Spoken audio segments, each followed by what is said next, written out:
Pastor Alex, vem aqui orar pelo pastor Itamir, pastor Alex, nosso pastor de juventude, vai orar pelo pastor Novão, saradão.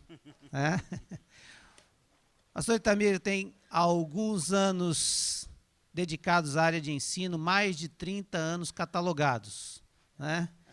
E atualmente ele está ajudando na Primeira Igreja Batista de Santo André, na área de ensino, pastor de ensino e também com pregação lá, ajudando o pastor daquela igreja.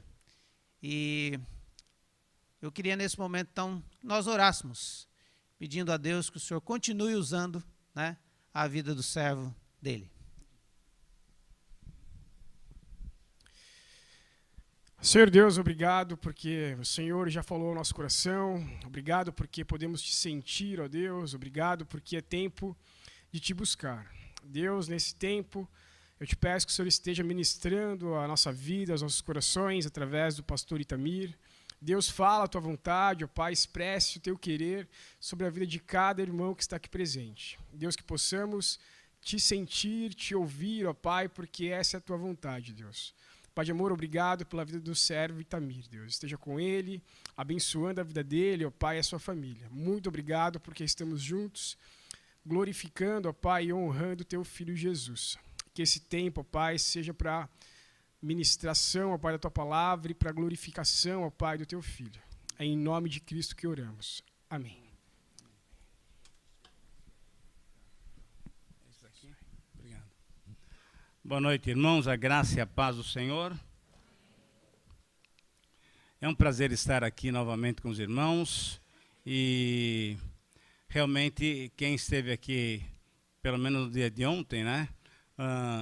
Viu que realmente Deus estava muito contente conosco, nos abençoou através daquilo que Ele fez em nosso meio, através do Congresso da Rádio Transmundial. Queria agradecer mais uma vez, em nome da rádio, a igreja de ter nos convidado, de ter dado oportunidade para a gente poder conversar com os irmãos sobre esse tema tão relevante que nós fizemos durante esse congresso.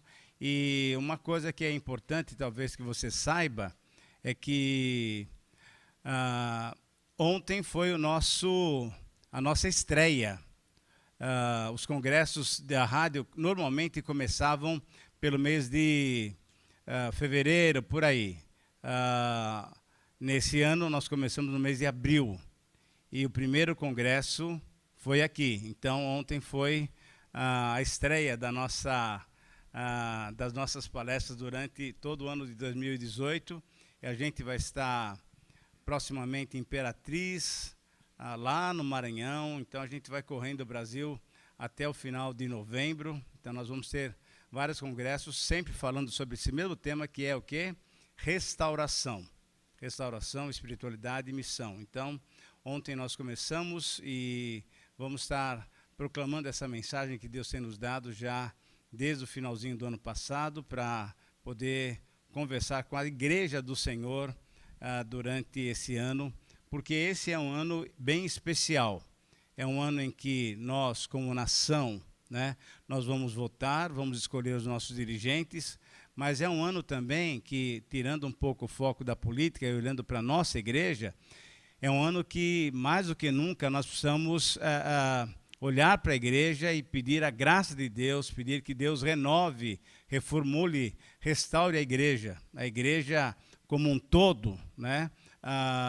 Ela tem precisado de um toque muito claro da mão de Deus. E por isso a gente tem orado e tem entendido que esse é um tema super importante para a gente estar desenvolvendo com as demais igrejas durante todo o ano aqui no Brasil. Por falar em igreja, eu queria que a gente olhasse hoje à noite também para um texto que mostra uma igreja que é uma igreja realmente muito especial. Uma igreja que aparece lá no capítulo 11 do livro de Atos. Nós vamos colocar o texto bíblico aí na tela, certo? E aí, se você quiser acompanhar na sua versão, acompanhe, eu vou ler aqui. E aí você também pode acompanhar ali na tela, é um texto um pouquinho longo, é do capítulo 11 do livro de Atos, versículo 19 até o versículo 30, tá bom? Então é todo o finalzinho do capítulo 11, a partir do capítulo 11, versículo 19. E Lucas, então, que é o autor de Atos, vai nos orientar e vai mostrar para nós o que está acontecendo ali, porque você sabe que Atos é o quê? É um livro que trata sobre a igreja, sobre a fundação da igreja e depois o desenvolvimento da igreja. Então ele conta a história dos primeiros 30 anos da igreja cristã. E sem dúvida nós temos ali exemplos de várias igrejas que merecem a nossa atenção e por isso então esse texto pode nos ajudar muito a pensar na nossa própria igreja. Então, os que foram dispersos por causa da tribulação que sobreveio a Estevão, se espalharam até a Fenícia, Chipre e Antioquia, não anunciando a ninguém a palavra, senão somente aos judeus. Versículo 20. Alguns deles, porém, versículo 20. Ah, bom, pensei que já estava no 30. Alguns deles, porém, que eram de Chipre e de Cirene, e que foram até Antioquia, falavam também aos gregos, anunciando-lhes o quê? O evangelho do Senhor Jesus. A mão do Senhor estava com eles, e muitos, crendo, se converteram ao Senhor. A notícia a respeito deles chegou aos ouvidos da igreja que estava em Jerusalém, e enviaram Barnabé até Antioquia. Tendo ele chegado, e vendo a graça de Deus, alegrou-se e exortava a todos a que com firmeza de coração permanecessem no Senhor. Porque ele era um homem bom, cheio do Espírito Santo e de fé. O que acontece é que muita gente que se uniu ao Senhor. E partiu Barnabé para Tarso à procura de Saulo. Tendo-o encontrado, levou-o para Antioquia. E por todo um ano, se reuniram naquela igreja e ensinaram numerosa multidão. E em Antioquia, então nessa nova igreja, olha só o que aconteceu. Foram os discípulos pela primeira vez chamados cristãos. Naqueles dias desceram também alguns profetas de Jerusalém para Antioquia, e apresentando-se um deles, chamado Ágabo, dava a entender pelo Espírito que estava para vir uma grande fome por todo o mundo, a qual sobreveio nos dias de Cláudio. Cláudio é imperador romano. Os discípulos, cada um conforme as suas posses, resolveram enviar socorro aos irmãos que moravam na Judéia, o que eles, com efeito, fizeram, enviando-o aos presbíteros por intermédio de Barnabé e de Saulo. Características de uma igreja viva. Nós vamos olhar aqui para esse texto e vamos descobrir características de uma igreja viva. Mas antes disso, nós vamos orar pedindo que Deus fale conosco, que Deus abra os nossos corações e que Deus aplique essas verdades na nossa vida. A igreja não é esse prédio, inclusive um prédio muito aconchegante, muito bonito, muito gostoso. A igreja somos todos nós. E a pergunta é, será que nós somos vivos mesmo? Será que nós formamos um corpo vivo? Vamos pedir que Deus fale conosco pela sua palavra. Pai querido, muito obrigado pela tua palavra, porque ela é eterna, ela vem do Senhor, e o que nós precisamos agora é que o Senhor dê para cada um de nós uma porção do teu Espírito, abrindo a nossa mente para poder entender a tua palavra, a tua mensagem, mas principalmente que o Senhor nos dê, pelo teu Espírito, a capacitação para vivermos dessa maneira para a tua honra e para a tua glória. Queremos que o Senhor fale conosco nessa noite, a tua palavra está aberta. Fale conosco, nós queremos ouvir a tua voz. Nós precisamos ouvir a tua voz. Por isso nós oramos pedindo isso em nome de Jesus. Amém. Vamos ver se vai dar tudo certo aqui. Como é que é o negócio? Ah, funcionou. A igreja que Cristo fundou, que ele organizou, você sabe que nos evangelhos ainda nós não temos igreja, temos um grupo de seguidores. A igreja começa a funcionar, começa a existir aonde? Em Atos. Atos capítulo 2. Quando vem o Espírito Santo. Tá certo? Então essa igreja que é obra do Senhor Jesus, mas é concretizada pela vinda do Espírito Santo, ela tem algumas características, ela tem algumas funções, ela tem alguns alvos, objetivos, propósitos muito claros. Então se você olhar ali, ela tem o quê? Uma missão de adorar a Deus, em primeiro lugar, adoração a Deus. Você hoje está aqui à noite porque você veio adorar a Deus. Não veio marcar encontro com ninguém, não veio ver das programações da igreja, não veio se relacionar com seus irmãos, que é tudo muito importante. Mas você veio, espero que você tenha vindo para fazer o quê? Adorar a Deus. Quando nós nos reunimos, e quando Jesus está no meio de 2 ou 3, e aqui tem muito mais do que 2 ou 3, ele quer ser o quê? Adorado.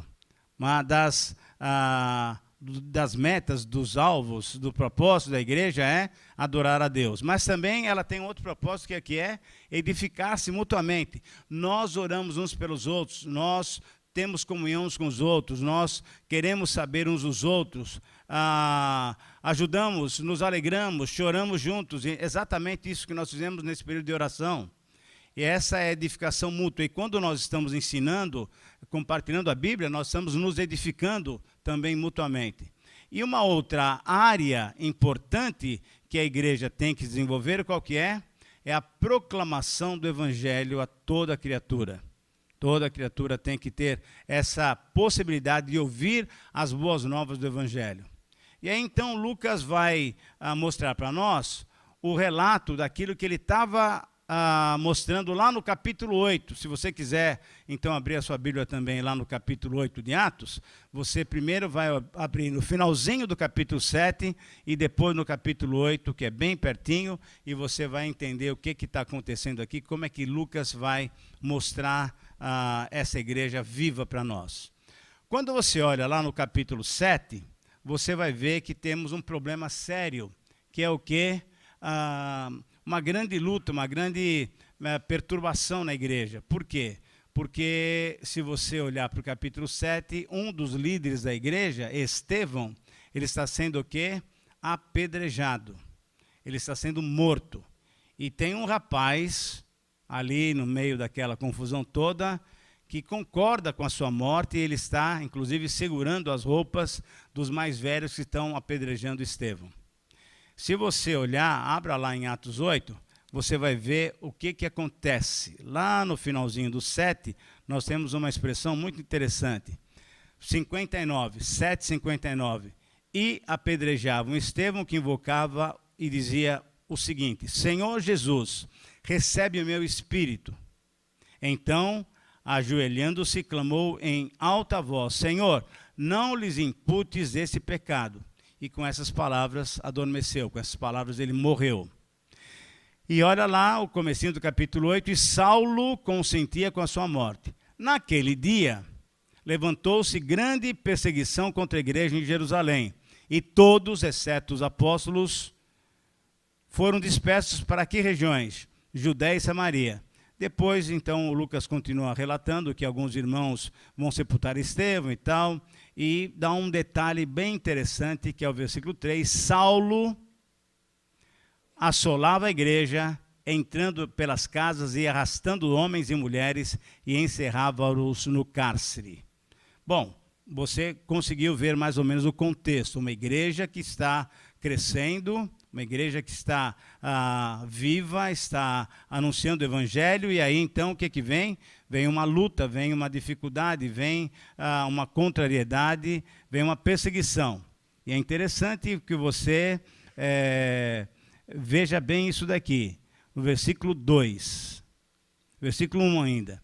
Foram dispersos pelas regiões da Judéia e Samaria. Jerusalém fica bem ao sul da Judéia, e então o pessoal foi mandado embora de Jerusalém. E aí no capítulo 8, capítulo 9, nós temos alguns outros relatos. O capítulo 9 é importante porque então esse Saulo se converte, e você sabe que ele vai se tornar o apóstolo Paulo. Capítulo 10 temos ainda um trabalho grande do apóstolo Pedro, e no capítulo 11, no versículo 19, chegamos exatamente nesse ponto onde então Lucas vai contar a história daquele pessoal que foi perseguido. E eles chegam então, Judéia e Samaria, chegam em Antioquia. E a partir daqui então, nós temos que entender algumas coisas. O que nós temos aqui nesse texto, Atos capítulo 20, é exatamente aquilo que Paulo, depois de algum tempo, ele ensina para a igreja. A igreja sempre vai sofrer o quê? perseguições, vai sofrer ataques. E ataques que podem vir de fora da igreja para dentro da igreja e ataques que vêm de dentro da igreja para dentro da igreja. Interessante isso daí. E aqui é que a gente tem que ficar muito atento. Então, ataques que vêm de fora da igreja, gente que vem para se dizer irmão, etc. e tal, e são lobos, né? Vestidos de ovelha, e muitas vezes a gente recebe eles tão afavelmente, alegremente, e na verdade são lobos, então podemos correr esse risco. A gente tem que ter muito cuidado para receber pessoas. Devemos abrir as portas? Sim, mas com muita atenção, com muita cuidado, pedindo que Deus nos dê discernimento. Mas o pior é que quando nós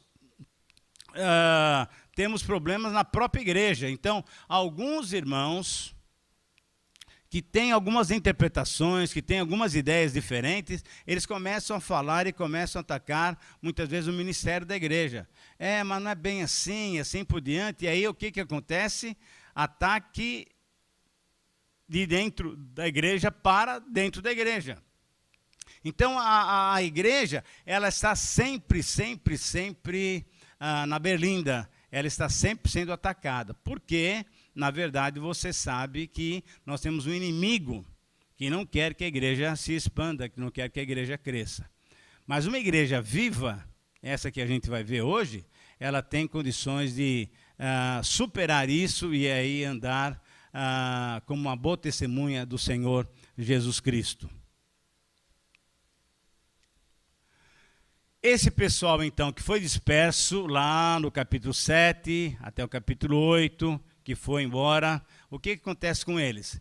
Eles não se abateram com a situação. Imagina você, que trabalha aqui em Blumenau, tem a sua vida já acertada, que você tem o seu trabalho, os seus filhos estão na escola, você tem seus parentes e assim por diante, e vamos imaginar que então agora tem uma lei aqui, nem dá para a gente imaginar isso, mas enfim, havia esse decreto, quem é cristão vai sofrer perseguição e quem é cristão vai embora de Jerusalém. Imagina só a situação de várias famílias, muita gente, e tiveram que deixar seus lares, seus empregos, as escolas dos filhos e tal, e foram embora, foram mandados embora de Jerusalém. A perseguição era tão grande que foram embora de Jerusalém. E foram então sem eira nem beira, somente pegando a direção do Espírito Santo e vendo aonde que eles chegariam. E aí então Lucas vai mostrar para nós o que aconteceu. Ao invés de eles ficarem murmurando, chorando e reclamando, falando, Deus, por que isso e por que aquilo, eles aproveitaram a situação, eles aproveitaram a oportunidade e foram pregando o evangelho por onde eles iam. Mas o que está acontecendo com vocês? Porque vocês não estão na sua casa. Olha, nós somos perseguidos. Mas por que foram perseguidos? Porque nós cremos no Senhor Jesus Cristo. Nós cremos nesse Messias, aquele carpinteiro que foi morto na cruz e ressuscitou. Quando eles falavam isso, então eles estavam fazendo o quê? Anunciando exatamente esse Jesus que nós acabamos de cantar agora há pouco.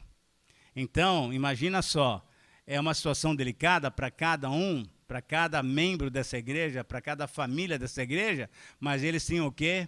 Coragem, ousadia, eles foram em frente. Eles foram em frente. Ao invés de ficar lamentando e chorando, como muitas vezes nós fazemos quando nós temos alguma dificuldade. Ficamos lamentando, ficamos reclamando, murmurando, ficamos chateados com Deus. Esse pessoal aqui não fez isso daí, não. Eles foram em frente. Bom, o Senhor está nos dando a oportunidade de conhecer novas pessoas, o Senhor está dando a oportunidade de conhecer um novo local. O que a gente quer fazer é proclamar o Evangelho. A transformação, o impacto do Evangelho na vida deles foi de tal maneira que eles não entenderam que a perseguição que eles estavam sofrendo era maior do que o privilégio de pregar o Evangelho. A pergunta que a gente tem que fazer logo no início é se nós teríamos essa mesma disposição. Será que o fato de você ser um cristão, de você ter uma nova vida, isso te desafia, isso te encoraja muito mais do que as dificuldades? Ou as dificuldades superam isso? Te deixam abatido, deixam você murmurando, deixam você chateado, maldizendo e assim por diante? Esse pessoal, então, pode nos ajudar e vai nos ajudar a perceber como é que nós podemos viver uma vida bonita diante do Senhor. Tendo saído de Jerusalém, então, por causa da morte de Estevão, o que aconteceu foi exatamente isso, eles foram pregando o evangelho. Agora, você lembra também que nós estamos falando sobre um grupo de judeus, tá? Que estão indo para outras regiões, inclusive Judéia e Samaria. E se você lembra um pouquinho, quem esteve ontem à noite aqui, você lembra, ontem durante o dia, você viu que havia já, desde aquele tempo, que uma dificuldade muito grande de relacionamento entre quem? Judeus e samaritanos, judeus e gentios. E aí o que acontece é que esse pessoal está indo para Samaria, E é interessante que alguns irmãos, alguns cristãos, eles têm ainda alguma barreira, eles têm alguma dificuldade ainda. Então começam a pregar o evangelho apenas para os judeus. Mas outros, pela graça de Deus, com uma mente um pouquinho mais aberta, ele fala, não, peraí, essa boa nova não é só para judeu, não é só para nosso conterrâneo aqui, não vamos pregar para outras pessoas, vamos pregar para todo mundo, entendendo claramente aquela mensagem do Senhor Jesus. E de por todo mundo e pregar o evangelho. E começaram a pregar também para samaritanos, para gentios, e enfim, o evangelho foi sendo colocado, alguns só para os judeus e outros também para todo o pessoal. E aí a gente vai percebendo como o evangelho é poderoso e quando nós nos colocamos à mercê de Deus. Muito bem, os crentes de Jerusalém, então, que estavam mais preocupados com essa separação entre judeus e gentios, eles percebem, ouviram as notícias de lá de Antioquia, e o que fizeram? Mandaram alguém lá para Antioquia para ver o que estava acontecendo. Interessante, naquele tempo não temos internet, não temos Facebook, não tem WhatsApp, não tem nada disso, mas a notícia chegou lá em Jerusalém. E aí o pessoal em Jerusalém, o que fizeram? Era provavelmente uma igreja batista, né?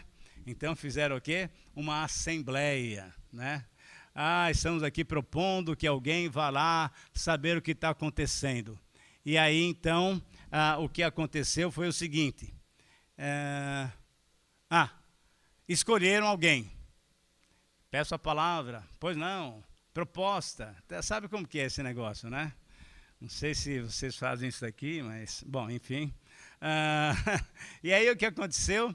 Eu quero propor o nome do José. José? Quem é José? Quem é José? Aí alguém começou a cantar um cântico lá. José, natural de Chipre, também chamado, como que é? O Barnabé, das consolações, homem bom e piedoso, cheio de temor e fé, homem de Deus. Todo mundo então, vamos voltar a ser... Não, por aclamação. Barnabé vai lá para a gente, vai ver o que está acontecendo. E quando Barnabé chega em Antioquia, ele vê o quê? Ele vê a graça de Deus, ele vê o poder de Deus. E ele se surpreende. E ele então começa a ser usado poderosamente pelo Senhor para orientar aqueles irmãos, e aí essa igreja é uma igreja viva, uma igreja viva. Meu pai, agora aqui. Muito bem, o evangelho é o poder divino, o evangelho é o poder de Deus. Está muito claro isso lá em Romanos. É o poder de Deus para a salvação de todo aquele que crê. E diante do avanço do evangelho, então o desafio do texto para a nossa vida, para a nossa igreja, é o seguinte. Essa frase que você vai ver aí, que está escrito em vermelho, é o texto resumido. O texto resumido. O que essa frase está dizendo para nós? Que toda a igreja, portanto, essa igreja primeira, batista, pioneira de Blumenau, se ela quer ser uma igreja viva, ela tem que se caracterizar por proclamar a todos, a mensagem do evangelho, a mensagem que salva, independentemente das circunstâncias. As circunstâncias não podem fazer com que nós selecionemos, para que nós nos afastemos dessa missão importante. Lembrando que nós começamos a falar que nós temos 3 alvos como igreja. Quais são? Adorar a Deus, nos edificar mutuamente e proclamar o evangelho. Então, uma igreja viva, ela tem que estar fazendo tudo isso, mas principalmente ela tem que ser luz para aquelas pessoas que ainda estão perdidas. E o que a gente vai ver nesse texto, então, são 5 características dessa igreja que realmente é uma igreja viva. E aí, nós temos que olhar para a nossa própria igreja, nós temos que olhar para a nossa própria vida, porque vamos lembrar mais uma vez, igreja não é esse prédio, igreja somos nós. E a pergunta é, você é um cristão vivo? Nós, como cristãos, somos cristãos vivos? Nós formamos uma comunidade viva? Esse é o desafio do texto para nós. Então, a primeira característica de uma igreja viva, de um grupo de cristãos vivos, qual que é? É espalhar o evangelho, mesmo sob perseguição. Nós temos tido perseguição em que o evangelho tem sido proibido? Graças a Deus, não. Poderá acontecer ainda, poderá acontecer, mas atualmente não. Mas quais são as outras perseguições que nós podemos vivenciar? Situação lá no serviço, situação na família, dificuldades em geral. E aí, com isso a gente se abate? Não. Olha o que esse pessoal fez. Havia uma clara disposição em aproveitar as oportunidades. Eles não ficaram presos às circunstâncias. Eles aproveitaram as oportunidades. Bom, já que a gente não vai ficar mais em Jerusalém, nós vamos pregando o evangelho, nós vamos falando de Jesus Cristo. Quando nós temos essa visão, Deus começa a nos usar, começa a nos ajudar. Ele começa a perceber que há muito interesse no nosso coração em servi-lo, em ser uma bênção para as outras pessoas. E ele vai usar você e vai usar a mim. Os preconceitos, então, não se tornam empecilhos para que o evangelho seja pregado. O que acontece ali é muito interessante. Alguns, só vou pregar para judeus. Outros, não, espera aí, pessoal. Judeus e gentios merecem ouvir o evangelho. E isso significa o quê? Que a pregação do evangelho, o evangelho verdadeiro, ele rompe com qualquer barreira. Ele transpõe barreiras. Ele elimina os preconceitos. E se nós quiséssemos aplicar isso para as nossas vidas, para a nossa igreja, para os dias atuais, sabe o que acontece? É que nós temos uma certa seleção de pessoas. Nós fazemos isso. Talvez você não esteja bem consciente, mas nós fazemos exatamente isso. Aquele lá, eu conheço bem a vida dele, não vale nem a pena gastar tempo com ele. E aí, então, ele fica sem o testemunho do evangelho. Aquela pessoa, acho que tem jeito, hein? Ele falta alguma coisinha só para ele ser crente. Você já ouviu essa frase? Não. Só falta uma coisinha para ser crente. E aí, então, você vai ajudar o Espírito Santo para fazê-lo crente. Mas aquele lá que está lá jogado e tal, que tem uma vida muito errada, que você conhece ele, não. E se a gente quisesse piorar ainda, ou então mostrar com mais dureza, poderíamos pensar, por exemplo, nesse pessoal que vive na rua, esse pessoal que é bandido, esse pessoal que é travesti, esse pessoal que é homossexual, esse pessoal que é lésbica. Todo esse pessoal merece também, Jesus morreu por eles, merece ouvir o evangelho. Mas nós fazemos o quê? Fazemos uma certa diferença. Queridos irmãos, o evangelho é o poder de Deus para todo o que crê. Você não sabe quem vai crer. Você não sabe quem o Senhor está chamando, mas o Senhor quer usar você e a mim, quer usar a igreja, para que os preconceitos sejam o quê? Desfeitos. Uma igreja viva se caracteriza por pregar o evangelho nas piores circunstâncias e para as piores pessoas, para todas as pessoas. Uma igreja viva se caracteriza por espalhar o evangelho. Blumenau precisa de Cristo, sem dúvida nenhuma. Então, a bola está com vocês, a bola está conosco, porque nós somos igreja do Senhor. Sem preconceitos, proclamando a verdade do Senhor Jesus Cristo. Uma segunda característica dessa igreja é que ela, ali no versículo 21, porque ela é uma igreja que está disposta na mão de Deus, olha só, ela expressa o poder de Deus. Por quê? Porque o evangelho é exatamente isso, O Evangelho é o poder de Deus. E como é que ela expressa o poder de Deus? Dá uma olhadinha novamente no texto, no versículo 21. O que tem ali? Não precisa abrir novamente se você perdeu, mas olha só o que eu vou ler. A mão do Senhor estava com eles, e muitos crendo se converteram ao Senhor. Como é que eu expresso o poder de Deus? Quando eu percebo que o Senhor está atuando e eu me coloco à disposição dele. E quando Deus percebe que eu me coloco à disposição dele, sabe o que acontece? A boa mão dele vem sobre nós, vem sobre a minha vida. Ele percebe que aqui tem alguém, um filho dele amado, que tem interesse em que o reino cresça. E aí o que ele faz? Ele nos abençoa, a boa mão de Deus nos abençoa. E aí o que acontece? Não são milagres, não são coisas fantásticas. Pode acontecer, mas o grande milagre que acontece quando a boa mão de Deus está sobre nós, sabe o que é? Dá uma olhada novamente no versículo 21. O que aconteceu? Muitos, não é pouca gente não, muitos crendo se converteram ao Senhor. Qual é o grande milagre? Andar sobre as águas? Multiplicar pães? Ressuscitar mortos? Não, o grande milagre é tirar uma pessoa do inferno e colocar no reino de Deus. E sabe o que acontece? Eu e você podemos fazer isso. Não no nosso poder, no poder do nome do Senhor Jesus.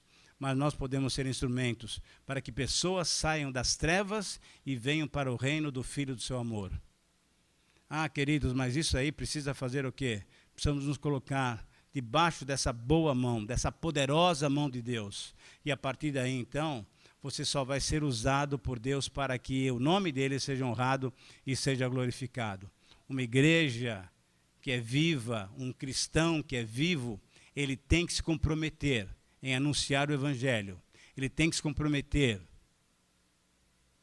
a colocar a grande verdade de que só Cristo salva.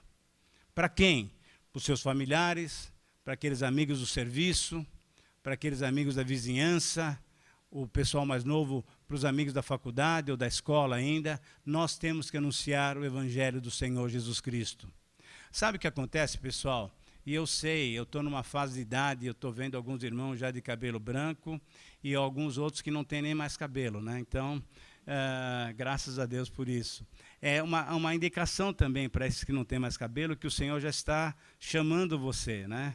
É aquele arrebatamento capilar, né? Vai indo assim por partes, né? Pastor Jaques, interessante, que Deus o abençoe também. Gente, e a gente chega numa certa idade que fica meio acomodado. É gostoso vir aqui na igreja, né? Temos algumas reuniões e tal durante a semana, tem a célula durante a semana e tal, e é legal, eu estou fazendo o meu serviço, né? A minha parte é estar na igreja e tal. Mas, gente, é muito mais, você tem uma pérola de grande valor, você tem alguma coisa muito especial para compartilhar com as pessoas. Então nós temos que ficar firmes, temos que ser vivos. Não tem tempo de aposentadoria de crente, gente. Não tem tempo de aposentadoria. Ah, não, agora já estou numa boa. Não está numa boa nada. Você é testemunha sempre. O Espírito Santo está com você para você testemunhar sempre, constantemente, constantemente. A tua vida tem que mostrar esse poder de Deus. Então, uma igreja que realmente é uma igreja viva, ela expressa o poder de Deus na sua vida. Como é que as pessoas vão ver Jesus na sua vida? É uma coisa que aconteceu lá há quanto tempo atrás? 20 anos atrás? 15 anos atrás? Mês passado? Não. Tem que ter uma experiência dia a dia com Deus e pode testemunhar. Olha como Deus responde a minha oração. Olha como Deus faz na minha vida, na vida da minha família. E isso, então, vai fazer com que as pessoas... eu quero saber como é que é esse negócio, o que é ser crente, o que é esse Jesus aí. E aí você vai poder testemunhar. Então, uma igreja que é viva, um cristão que é vivo, ele faz o quê? Expressa o poder de Deus. Não fique pensando naquilo que aconteceu ano passado. Peça para que Deus te dê uma experiência hoje, amanhã, para que então as coisas se tornem bem perceptíveis, assim quase que palpáveis. Deus está comigo.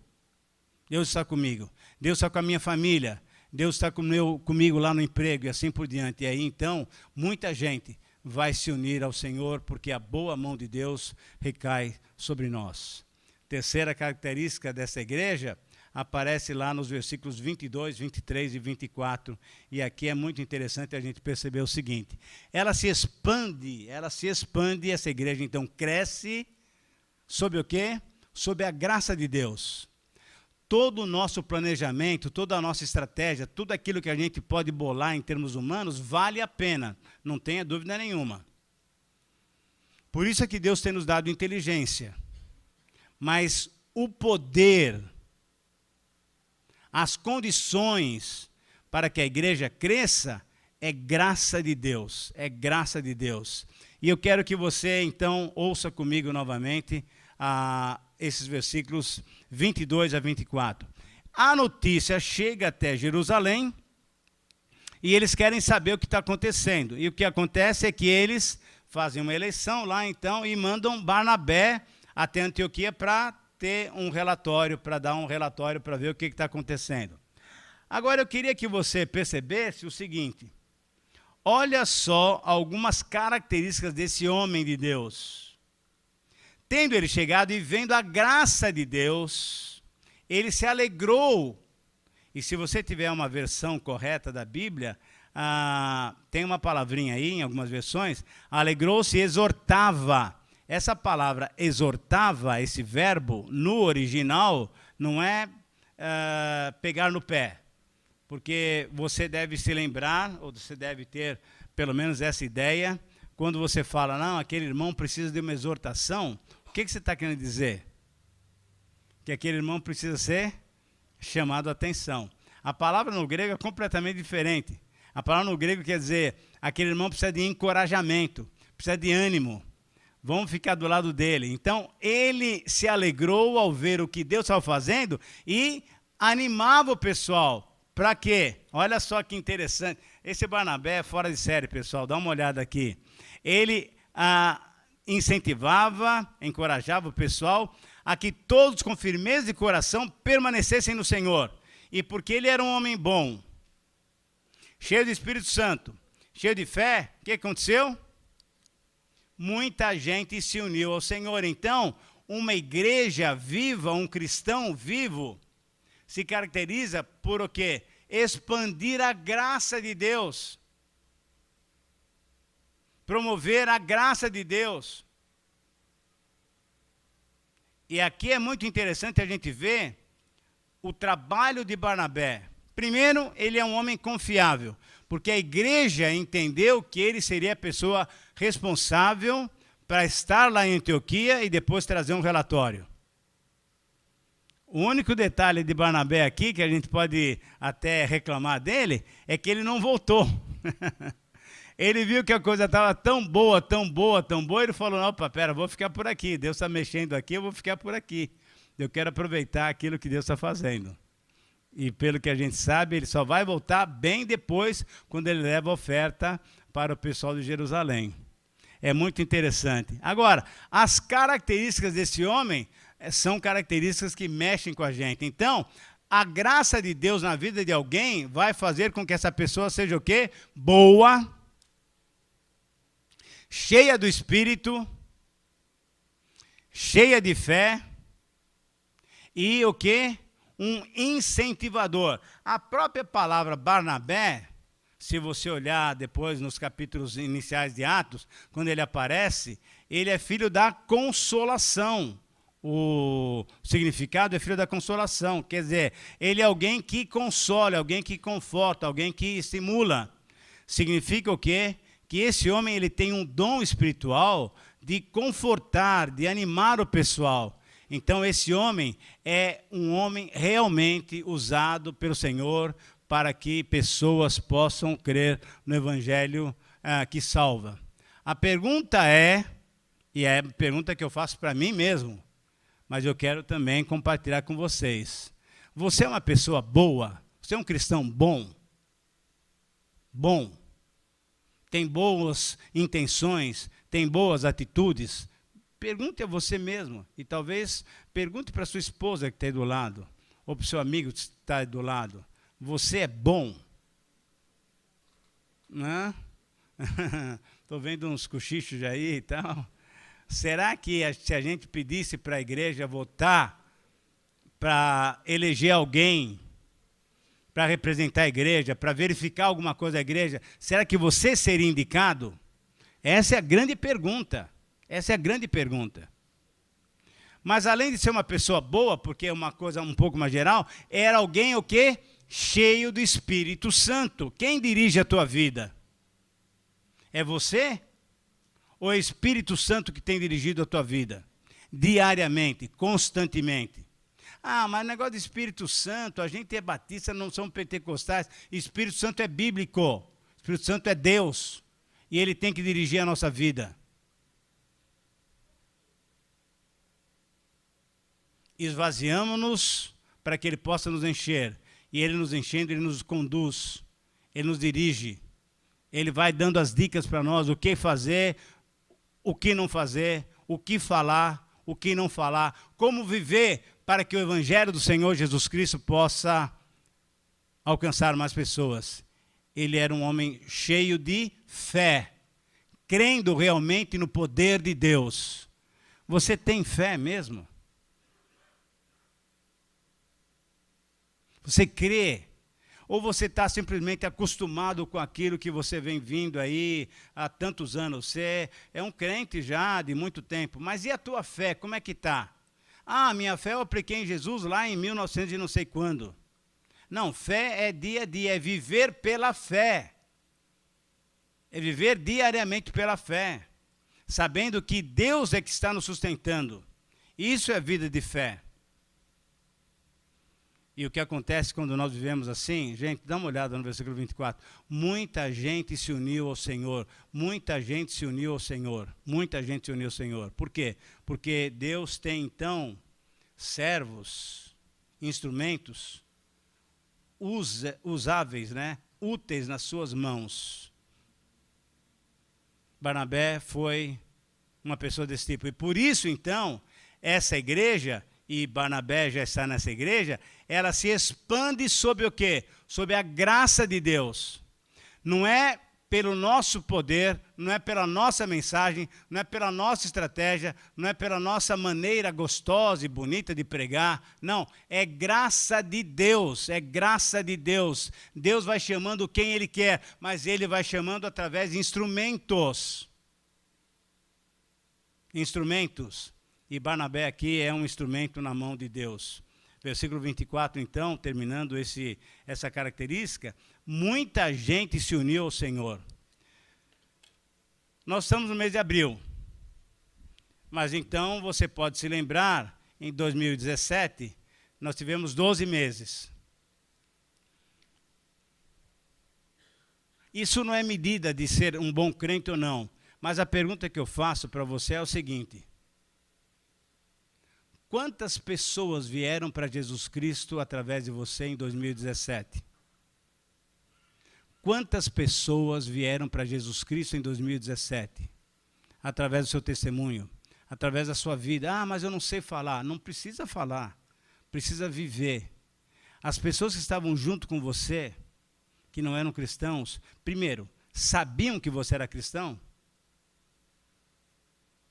Se interessaram por Jesus Cristo? Pediram pelo menos uma oração, vieram para Cristo.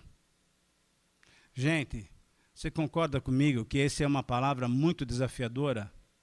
É muito desafiadora.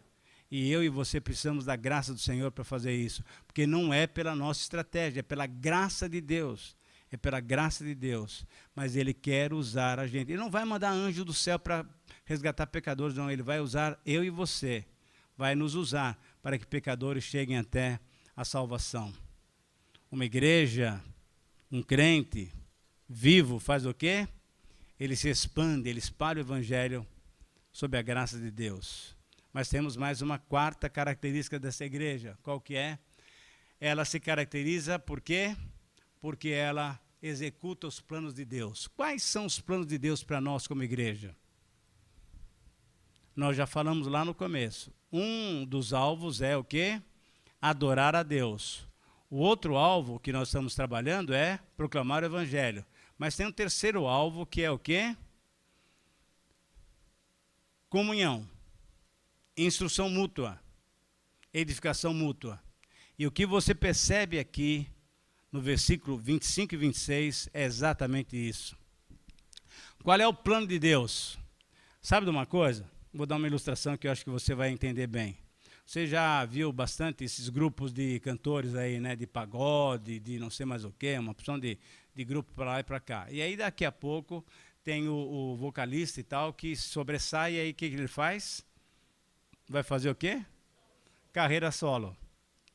Cristão não tem carreira solo. Então, pessoal de louvor aí, não deixa ninguém pegar esse ritmo aí, não. É para cantar em conjunto mesmo. Tá bom, você tem um dom especial, Deus tem dado, vai cantar, mas, por favor, é em conjunto. Em conjunto. Sabe por quê? Quando Jesus chama os discípulos, ele chama 12 e faz o quê? Ele fala o seguinte: Pedro, você vai para lá. João, vai para lá. Tiago, vai para cá. Tomé, vai para lá. Não, ele manda o quê? De 2 em 2. De 2 em 2. Vida cristã é comunitária. Anota essa frase aí, por gentileza. Salvação é individual, mas vida cristã é comunitária. Salvação é individual, mas vida cristã é comunitária. Por isso que nós somos corpo de Cristo. Lembra de Paulo lá em Romanos? Você não é um orelhão. Você não é um olhão. Você é um olho, uma orelha, ou você é um ouvido que faz parte de todo um corpo.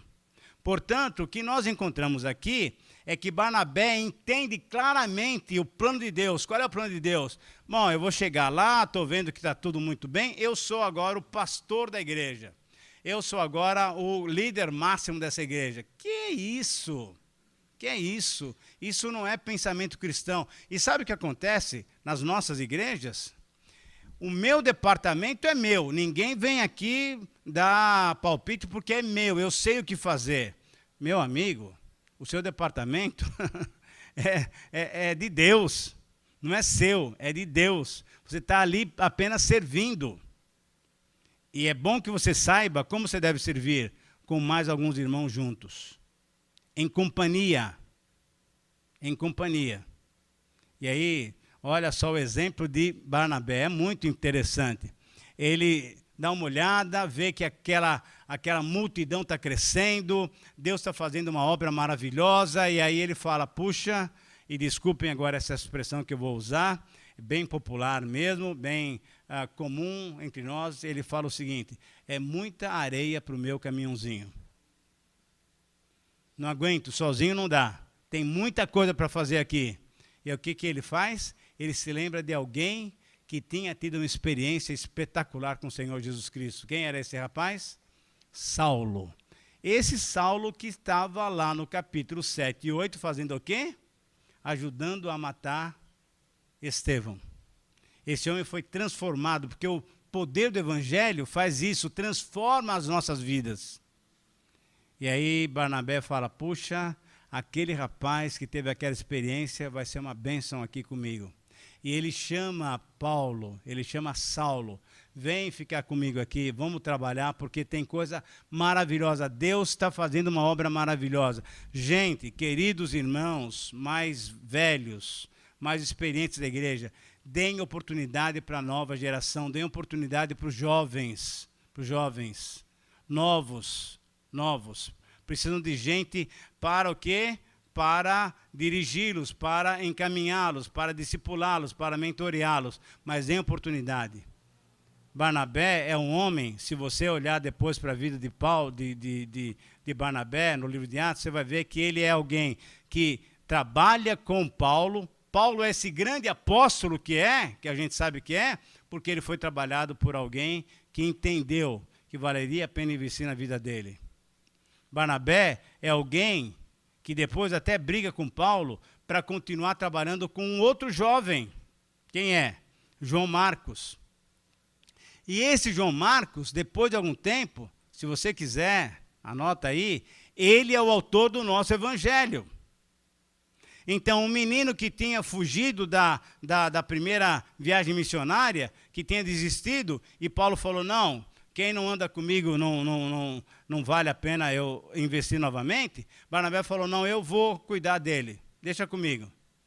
Deus é tão gracioso que usa depois esse João Marcos para fazer o quê? Para dar um evangelho para ele, para que ele possa escrever. Dá para ver o que faz um homem bom, cheio de fé, cheio de espírito. Um homem que se alegra ao ver a graça de Deus, esse é Barnabé. Barnabé tem esse tipo de vida. A pergunta é, será que eu tenho esse tipo de vida? Será que eu vibro com aqueles que estão chegando? Será que eu ajudo eles a caminharem com mais segurança? Será que eu animo eles para que eles possam continuar firmes no Senhor? Será que eu dou oportunidade? Qual é o plano que Deus tem para nós? Que nós trabalhemos em conjunto. O mundo tem que olhar para nós e verificar que nós somos uma pessoa, um grupo diferente. Grupo diferente. Nós somos mesmo. Nós nos amamos. Nós nos perdoamos. Nós nos abençoamos. Nós nos ajudamos. Nós choramos junto. Nós vibramos com o acerto do outro. O mundo tem que olhar para nós e falar, puxa, esse pessoal é um pessoal diferente. Mas muitas vezes, os nossos relacionamentos são piores até do que os relacionamentos que acontecem lá no mundo. Queridos irmãos, o plano de Deus é que a gente caminhe junto, nós somos corpo de Cristo. E aqui, Barnabé demonstra uma humildade maravilhosa. Falou, olha, a igreja não é minha, a igreja é do Senhor, o que está acontecendo não é obra minha, é obra do Senhor. Saulo, vem para cá, vem ajudar, vamos fazer alguma coisa diferente aqui. E se você olhar no finalzinho do versículo 26, é muito interessante. Que testemunho. Pela primeira vez na história, foi usado um nome o quê? Cristão, para definir os seguidores do Senhor Jesus. Até então, quem eles eram? Seguidores do caminho, seguidores do Nazareno, um grupo meio esquisito, uma seita dentro do judaísmo. Agora não, agora eles são chamados de cristãos. E é interessante que a primeira vez que eles são chamados de cristão, não é um elogio, é até um apelido, é uma coisa irônica. E esse pessoal só fala de um tal de Cristo para cá, é Cristo para lá, Cristo aqui, Cristo ali. Esses caras são os cristãos. É como se fosse um xingamento. Mas olha, graças a Deus por esse xingamento, porque eu e você carregamos esse nome hoje. Então, por favor, valorize esse nome que identifica você. Você é cristão, você é um pequeno Cristo, você está mostrando o Cristo, você está vivendo como Cristo. E isso aconteceu com Barnabé e com Saulo. Uma igreja viva, um cristão vivo, faz o quê? Entende e executa os planos de Deus. E agora, então, nós chegamos na quinta característica dessa igreja. Qual que é? Ela exterioriza a prática do amor. Quando você vai lendo o texto, você chega no versículo 25, 26, e você percebe que ali há um parágrafo, né? E aí você fala, bom, então acabou a história. Não, a história não acabou, a história continua até o versículo 30. E aí acontece uma coisa muito interessante. A igreja está crescendo, e vem mais gente de Jerusalém, porque Barnabé não voltou. Vem mais gente de Jerusalém para ver o que está acontecendo ainda. E vem um profeta chamado Ágabo. Só que ele traz uma notícia muito séria, falando, pessoal, eu estou ouvindo dizer, e o Espírito Santo está me informando, está dando umas dicas aqui para mim, de que vai haver uma grande fome, uma grande necessidade por todo mundo na época do imperador romano Cláudio. O que realmente aconteceu, se você olhar para a história geral, você vai ver isso daí. Quando ele compartilha isso, ele não fala mais nada. O que aconteceu? Uma igreja viva, uma igreja que está crescendo sob a graça de Deus, não fez apelo, não fez campanha. Simplesmente eles falaram, puxa, se vai acontecer uma necessidade lá em Jerusalém, nós queremos ajudar. Sabe por quê? Porque aquela igreja enviou gente para nos libertar do império das trevas e nos colocar no reino do Filho do seu amor. Aquela igreja investiu na nossa vida. aquela igreja mandou Barnabé para cá. Nós queremos abençoá-los, nós queremos ajudá-los. E livre e espontaneamente, o que eles fizeram? Fizeram uma grande oferta e colocaram à disposição dos líderes para que fosse levar o dinheiro lá para Jerusalém. Significa o quê? Que uma igreja que vive realmente o amor de Deus, ela também transpira o amor de Deus para com as pessoas. E a pergunta é, será que nós temos amado dessa maneira? Eu queria, e nós estamos chegando quase no finalzinho, quase, hein? Não é no final ainda. Abra sua Bíblia em 1 João, e eu queria que você acompanhasse comigo uma leitura muito interessante. 1 João capítulo 3, fala uma coisa muito interessante.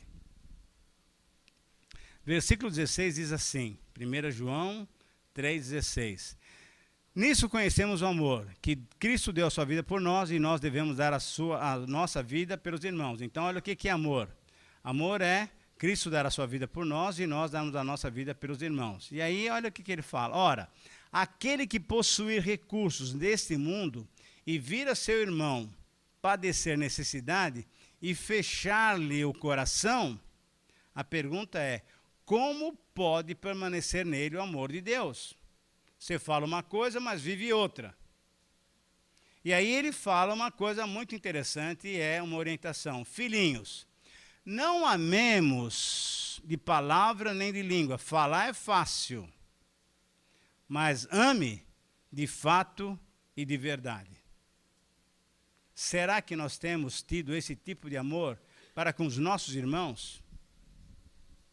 É uma pergunta séria, né? Como é que o mundo vai reconhecer que nós somos diferentes? Porque nós nos amamos. O grande mandamento que vos dou é esse, não é nem novo. Só que o parâmetro agora é diferente. Qual é o parâmetro? Jesus falou.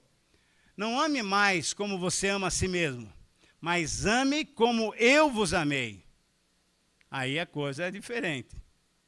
Amar o teu próximo como a si mesmo, até que é legal. A gente gosta da gente, etc e tal.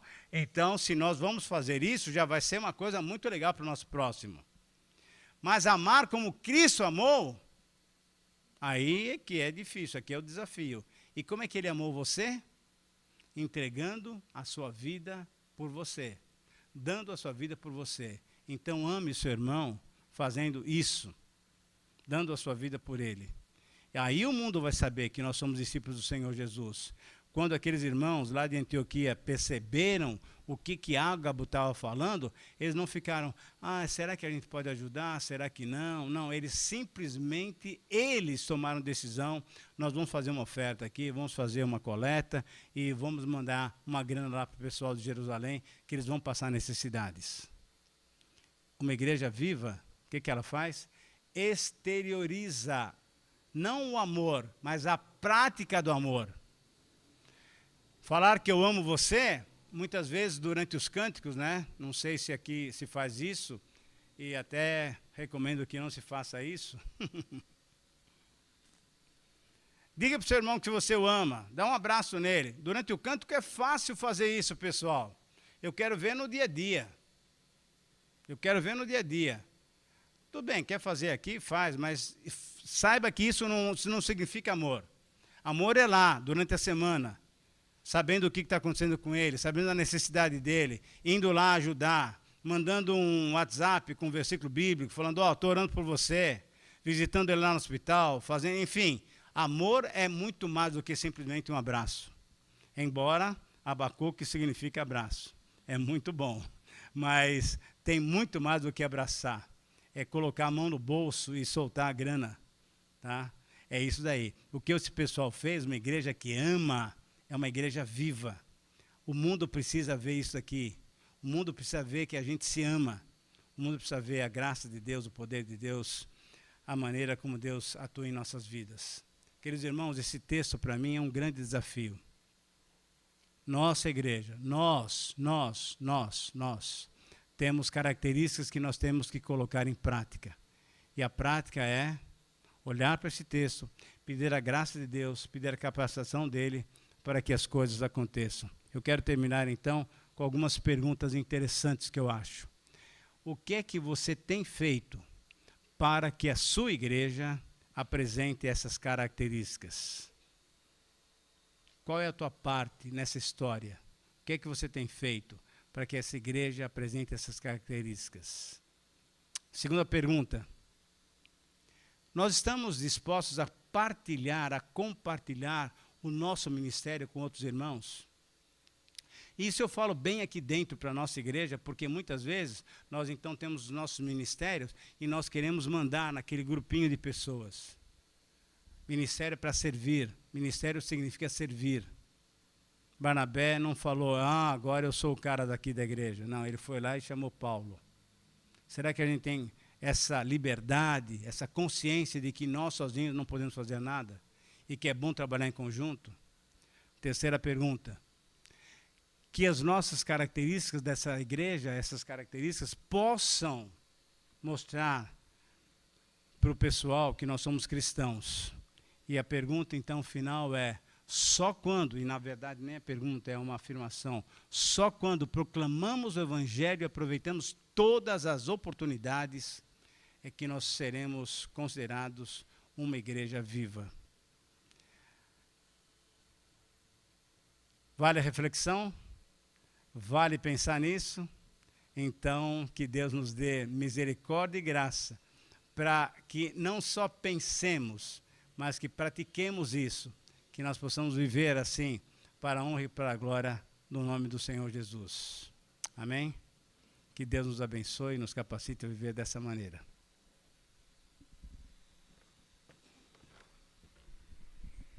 Obrigado, pastor Itamir, pela palavra e pelo tempo que teve conosco. Amanhã cedo está voltando para as suas realidades. Então, ainda essa noite dá tempo você dar um Abacuque nele. O último Abacuque antes daqui os 2 anos, né? A gente se vê sempre de 2 em 2 anos. Gente, eu queria então terminar esse culto exatamente com esse sentimento de pelo menos um dos itens ali a gente ia fazer, esse afago, esse contato, essa proximidade. Mas que a gente entenda que o campo missionário está começando ali, ó. A partir do momento que você sair dessa porta, é campo missionário. E às vezes é na sua casa, às vezes é no seu trabalho, e que Deus não tire de nós o desejo de sermos uma igreja viva. Vamos ficar em pé, queridos, e a nossa oração de hoje é o seguinte, é dar uns 10 Abacuque em alguém, tá? E Deus abençoe, uma semana abençoada para você, em nome de Jesus.